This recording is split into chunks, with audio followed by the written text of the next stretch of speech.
ನಮಸ್ಕಾರ ವೀಕ್ಷಕರೇ, welcome to ನಮಸ್ತೆ ಇಂಡಿಯಾ ಕುಕಿಂಗ್ ಚಾನಲ್. ಇವತ್ತು ನಮ್ಮ ಚಾನಲ್ನಲ್ಲಿ ಮೇಕೆಯ ತಿಲ್ಲಿ ಫ್ರೈ ಅಥವಾ ಸ್ಪ್ಲೀನ್ ಫ್ರೈ ಅಥವಾ ಮಣ್ಣೀರಲ್ ಫ್ರೈ ಅನ್ನ ಮಾಡೋದು ಹೇಗೆ ಅನ್ನೋದನ್ನ ನೋಡೋಣ.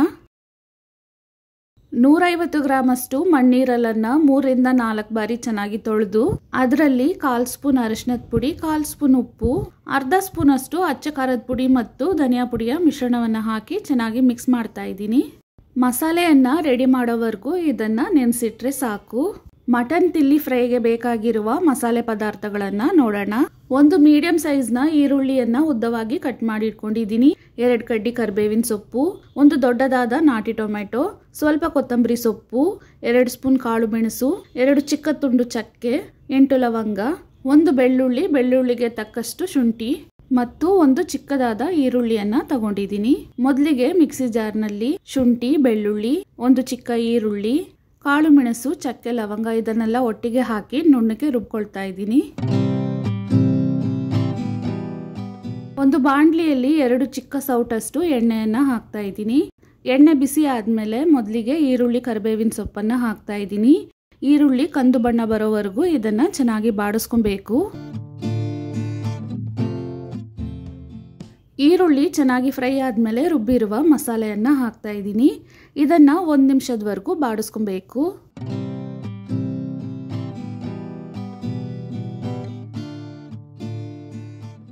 ಚಿಕ್ಕದಾಗಿ ಕಟ್ ಮಾಡಿರುವ ನಾಟಿ ಟೊಮೆಟೊವನ್ನ ಹಾಕ್ತಾ ಇದ್ದೀನಿ. ಇದರಲ್ಲೇ ಒಂದು ಚೂರು ಉಪ್ಪನ್ನ ಹಾಕ್ತಾ ಇದ್ದೀನಿ. ಟೊಮೆಟೊ ಚೆನ್ನಾಗಿ ಸಾಫ್ಟ್ ಆಗೋವರೆಗೂ ಇದನ್ನ ಬಾಡಿಸ್ಕೊಬೇಕು. ತಿಲ್ಲಿಯನ್ನ ನೆನೆಸಿಡ್ಬೇಕಾದ್ರೇನೆ ಅದರಲ್ಲಿ 1/4 ಸ್ಪೂನ್ ಉಪ್ಪನ್ನು ಹಾಕಿದ್ದೀನಿ. ಈ ಮಸಾಲೆಗೆ ಇಷ್ಟು ಉಪ್ಪು ಸಾಕಾಗತ್ತೆ. ಇವಾಗ ಮಟನ್ ತಿಲ್ಲಿಯನ್ನ ಹಾಕ್ತಾ ಇದ್ದೀನಿ. ಇದನ್ನ ಹಾಕಿದ್ಮೇಲೆ ಈ ಮಸಾಲೆನಲ್ಲಿನೇ 10 ನಿಮಿಷದವರೆಗೂ ಇದನ್ನ ಚೆನ್ನಾಗಿ ಬಾಡಿಸ್ಬೇಕು. ಹಾಗಿದ್ದಾಗ ಮಾತ್ರ ಇದರಲ್ಲಿರುವ ಹಸಿ ವಾಸನೆ ಎಲ್ಲ ಹೊರಟೋಗತ್ತೆ. ಸ್ಟವ್ ಅನ್ನ ಲೋ ಮತ್ತು ಮೀಡಿಯಂ ಫ್ಲೇಮ್ನಲ್ಲೇ ಇಟ್ಟು ಇದನ್ನ ಚೆನ್ನಾಗಿ ಬಾಡಿಸ್ಕೊಬೇಕು. ಮಸಾಲೆಯಲ್ಲಿ ಬಾಡಿಸಿದಾಗ ತಳ ಹಿಡಿಯುತ್ತೆ, ಪರವಾಗಿಲ್ಲ. ಬೇಯಿಸೋದಿಕ್ಕೆ ನೀರನ್ನ ಹಾಕಿದಾಗ ಮಸಾಲೆ ಎಲ್ಲ ತಳ ಬಿಡ್ಕೊಂಡ್ ಬರುತ್ತೆ.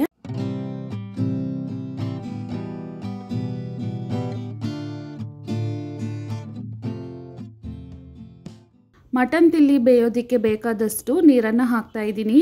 ಮಸಾಲೆ ರುಬ್ಬಿರುವ ಜಾರಿನಲ್ಲೇ ನೀರನ್ನ ಹಾಕಿ ಜಾಲಿಸಿ ಅದನ್ನ ಇದರಲ್ಲಿ ಹಾಕ್ತಾ ಇದ್ದೀನಿ. ನೀವು ಮಣ್ಣೀರಲನ್ನ ಚಿಕ್ಕ ಪೀಸ್ಗಳನ್ನಾಗಿ ಮಾಡ್ಕೊಂಡ್ ಬಂದಿದ್ರೆ ಕಡಾಯಿನಲ್ಲೇ ಚೆನ್ನಾಗಿ ಬೆಂದ್ಬಿಡತ್ತೆ.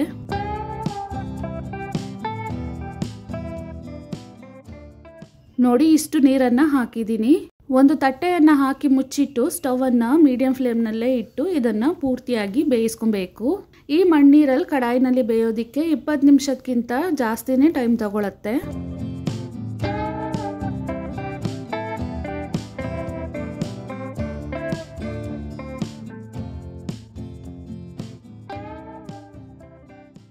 ಇವಾಗ ಮಣ್ಣೀರಲ್ ಚೆನ್ನಾಗಿ ಬೆಂದಿದೆ. ಮಸಾಲೆಯನ್ನ ಇನ್ನು ಸ್ವಲ್ಪ ಡ್ರೈ ಮಾಡ್ಕೊಳ್ತೀನಿ.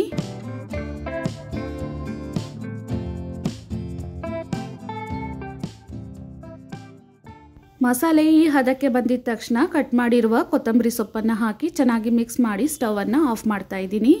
ಈ ಫ್ರೈಯನ್ನ ಸೈಡ್ ಡಿಶ್ ಆಗಿ ತಿನ್ಬಹುದು. ಇಡ್ಲಿ, ದೋಸೆ ಅಥವಾ ಚಪಾತಿ ಜೊತೆಗೇನು ತಿನ್ಬಹುದು. ಬಿಳಿ ಅನ್ನದಲ್ಲಿ ಮಸಾಲೆಯನ್ನ ಹಾಕಿ ಮಿಕ್ಸ್ ಮಾಡಿ ತಿನ್ಬಹುದು. ತುಂಬಾನೇ ರುಚಿಯಾಗಿರುತ್ತೆ. ವೀಕ್ಷಕರೇ, ಈ ವಿಡಿಯೋ ನಿಮಗೆ ಇಷ್ಟ ಆಗಿದ್ದರೆ ನಮ್ಮ ಚಾನಲನ್ನು ಲೈಕ್ ಮತ್ತು ಸಬ್ಸ್ಕ್ರೈಬ್ ಮಾಡಿ.